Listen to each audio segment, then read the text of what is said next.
दोस्तों, अगर आपने एमपीपीएससी 2023 का प्रीलिम्स दिया है और आपके 2 या 3 क्वेश्चन से आपका सिलेक्शन नहीं हो पाया है, तो एमपी हाई कोर्ट हो सकता है कि आज एक ऐतिहासिक निर्णय ले, जिसमें वह एमपीपीएससी 2023 के मेंस में बदलाव करे और जिसके कारण हो सकता है प्रीलिम्स का रिवाइज कट ऑफ भी जारी किया जाए। मैं ये क्यों कह रहा हूँ, इसका एक बड़ा कारण है कि काफ़ी सारे लोग ऐसे हैं जो कि जबलपुर और इंदौर में रहते हैं। उन लोगों ने कोर्ट में जो है याचिका दायर की है। 3 प्रश्नों को चुनौती दी गई है। वह प्रश्न ये थे, पहला, जैसे आपने देखा हो, ग्रीन मफलर का संबंध किससे है, जिसके 2 आंसर सही कर दिए गए हैं। आपने किताबों में पढ़ा होगा, ये वायु प्रदूषण से संबंधित नहीं है, ध्वनि प्रदूषण का से संबंध होता है ग्रीन मफलर। लेकिन पीएससी की जो एक्सपर्ट कमेटी है, उन्हें पता नहीं किसने ऐसे सोर्सेस भेजे, उसने दोनों ऑप्शन सही किए। दूसरा, लॉर्ड विलियम बेंटिंग का कार्यकाल जो है 1935 में था ही नहीं, लेकिन उसमें जो प्रश्न था 1935 को सही कर, मतलब वो प्रश्न ही गलत है। विलियम बेंटिंग ने डेफिनेटली ये कार्य जो है ना किया था, स्टार्ट कर दिया था प्रेस पे जो है थोड़ा बहुत छूट देने की। लेकिन चार्ल्स मेटकॉफ के बारे में आप जानते होंगे, उस वह कार्यकाल उनका था जब इस पे जो है पाबंदी लगा, मतलब प्रेस का मुक्तिदाता सभी ने पढ़ा हो किसे कहा गया है, वो प्रश्न भी हो सकता है। इसके साथ में राज्य के नीति निर्देशक तत्व जो संविधान के भाग 4 में दिए हुए हैं, वो प्रश्न को भी डिलीट करना चाहिए था, उसे डिलीट नहीं किया गया है।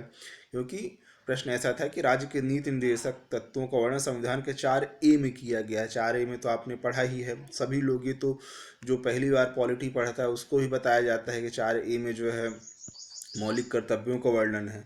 लेकिन मुझे समझ में नहीं आता ये एक्सपर्ट कमेटी क्या एक्सपर्टीज कर रही है।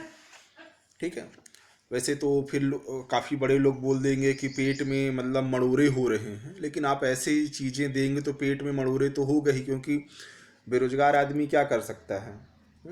जांच रिपोर्ट को आप सार्वजनिक नहीं करेंगे, और एक्सपर्ट कमेटी में कौन से ऐसे एक्सपर्ट हैं जो ऐसे आंसर देते हैं।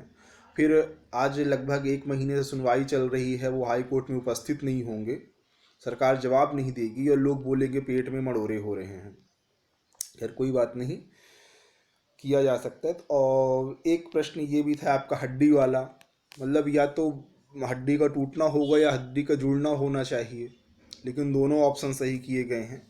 तो इस कारण जो हो सकता है, आज 7 मार्च को सुनवाई होगी और सुनवाई के दौरान डेफिनेटली अगर हाई कोर्ट चाहेगी तो प्रीलिम्स का रिवाइज रिजल्ट भी आएगा और इसके साथ में एग्ज़ाम डेट में भी बदलाव होगा। वैसे एडमिट कार्ड आ चुके हैं, तो देखते हैं क्या होता है। मुझे तो संभावनाएं कम लग रही हैं जिस प्रकार सरकार का रवैया है, क्योंकि सरकार अपनी हार नहीं मानना चाहती। इसमें हार या जीत का विशेष प्रश्न नहीं उठता है, बच्चों के भविष्य का सवाल है, लेकिन फिर भी सरकार में बैठे लोग इसे अपनी हार और जीत समझ लेते हैं। जैसे कि आप यही देखिए, ओबीसी रिजर्वेशन का मैटर देखिए, 5 साल से अटका हुआ है। जब इनके चुनाव थे, चाहे वो पंचायती राज के चुनाव हो, मतलब नगर पालिका और नगर निगम या फिर ग्राम सभा के, इन लोगों ने ओबीसी रिजर्वेशन को तुरंत 10 से 15 दिन के अंदर केस वगैरह में निपटा लिया। लेकिन जो बच्चों से संबंधित है, जो रोजगार देने से संबंधित है, वो मैटर अभी तक अटका हुआ है। कभी जो इनके एडवोकेट जनरल हैं वो नहीं आते हैं, कभी समय मांग लिया जाता है, कभी उसको बोल दिया जाता है कि ये जो केस है ये सुप्रीम कोर्ट में है, 2005 से अटका हुआ, 2003 से अटका हुआ है, और समय मांगते मांगते आज 5 वर्ष हो चुके हैं। हमेशा ये कहा जाता भी इसके चुनाव हो जाएंगे तब रिजल्ट आएगा, अब इसके चुनाव होंगे तब आएगा। अब चुनाव तो भारत में चलते ही रहते हैं। तो बस यही है कि उलझाए रहो बच्चों को, जांच समितियां रिपोर्ट नहीं देंगी और बड़े लोगों के बयान कुछ अलग तरीके से ही आ जाते हैं। तो यही खबर थी।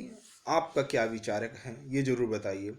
खासकर मेरा मानना यह है कि अगर वो जिन लोग 50 लोगों ने याचिका दायर की हुई है, तो अगर उन्हें एग्ज़ाम देने का मौका मिलता है तो ऐसे बच्चों को ही मिलना चाहिए जो कि केस नहीं कर पाए हुए हैं, जो हाई कोर्ट में पिटीशन नहीं दायर कर पाते, जिनके पास ऐसे सोर्सेस नहीं हैं। क्योंकि ये आसान काम नहीं है कि आप एक वकील को हायर करें और फिर जाकर इन सब चीज़ों पे अपना समय बर्बाद करें।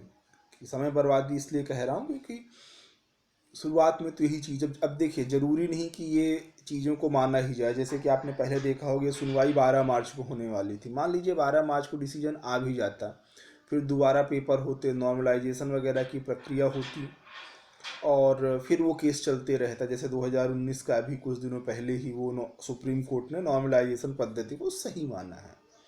तो मेरा मानना ये है कि मेंस की डेट को आगे बढ़ाया जाए, रिवाइज रिजल्ट जारी किया जाए, और एक्सपर्ट कमेटी में जो लोग हैं मुझे उनका चेहरा जरूर एक बार देखना है कि भाई कौन है, उनको ये आंसर वगैरह कहाँ से मिलते हैं। चलिए दोस्तों, अगले वीडियो मिलते हैं। लेकिन अगर आप हमारे चैनल पर नए हैं तो एक बार प्लेलिस्ट में जाकर जरूर देखिए, बहुत अच्छा कंटेंट आपको मिलने जा रहा है, तो चैनल को सब्सक्राइब करिएगा। Thank you, bye.